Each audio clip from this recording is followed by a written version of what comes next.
This resource will explore the MEAL format for essay paragraphs. The MEAL acronym is defined. Each of the portions of the MEAL is explored in depth. An example of a MEAL paragraph is presented. The concepts are summarized, and additional tips are given. Most students are familiar with the hamburger model for an essay. An introduction and conclusion acting as the buns for the body paragraphs, the meat of the hamburger. But how should those body paragraphs be designed? The MEAL is a format that creates strong, well-designed paragraphs for a scholarly work. It helps a writer create paragraphs that are full of good information, rather than just filler that does not satisfy the appetite of the reader. MEAL is an acronym that stands for Main Idea, Evidence, Analysis, and Link. You should note that the MEAL format is only for the body paragraphs. The introduction and conclusion are more free form and can be adjusted to fit the assignment and your personal writing style.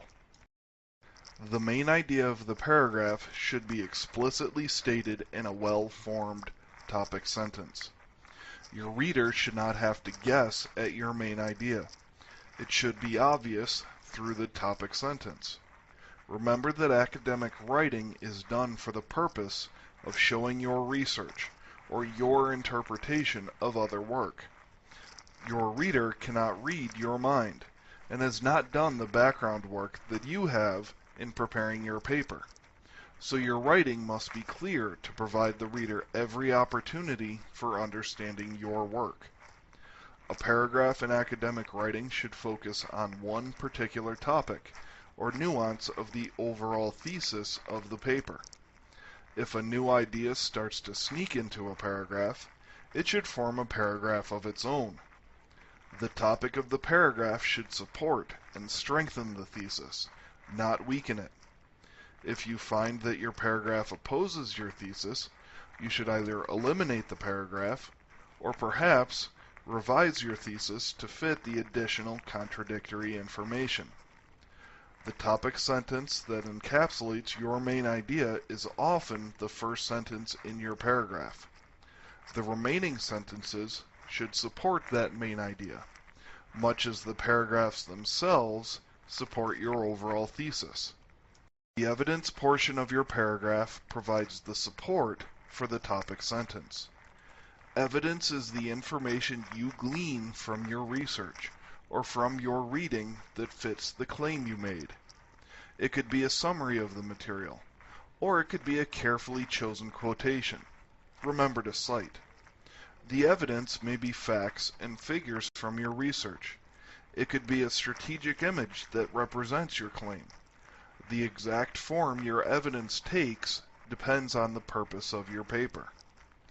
Much like the paragraph must fit into the overall thesis, the evidence must fit the topic sentence.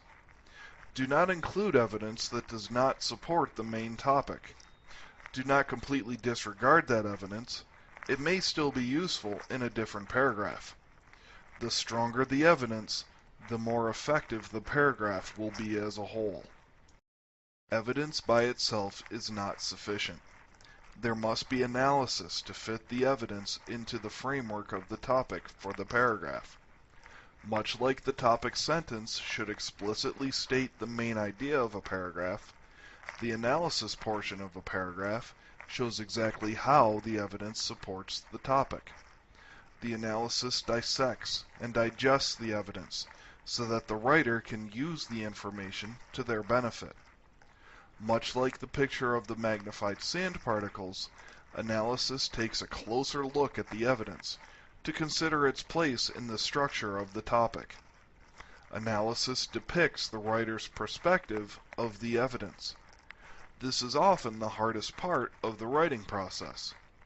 How can I, as a writer, put voice to my thoughts and show exactly why I chose this piece of evidence to prove the claim I made in the topic sentence? The link sentence is the equivalent of the paper conclusion. It ties together all the evidence and analysis of the paragraph and connects it to some other part of the paper. However, you have options to which part of the paper the link connects the paragraph. You can use the link sentence as a teaser and hint at the topic of the next paragraph. If you choose this option for the link, you need to organize your paper very carefully so that these links make sense. The other option for the link is to connect the topic to the overall thesis of the paper. It specifies how the paragraph fits into the overall purpose of the paper. The link shows exactly why you chose to include that paragraph in your work, either as a lead-in for the next idea or as a part of the greater purpose of the paper. Suppose you had to write a paper explaining the best format for writing an academic paper. The thesis of your paper is that the best format of an academic paper is a hamburger model with an introduction and conclusion acting as the buns surrounding the meat of meal paragraphs. You have already expounded on the virtues of an excellent introduction and strong summarizing conclusion. Now you want to explain the purpose of the meal paragraphs. Take some time to read the example paragraph on the screen. Note that the paragraph explaining the importance of the meal format follows the meal format. It has a main idea, provides some evidence, analyzes that evidence, and then links the paragraph to the paper as a whole.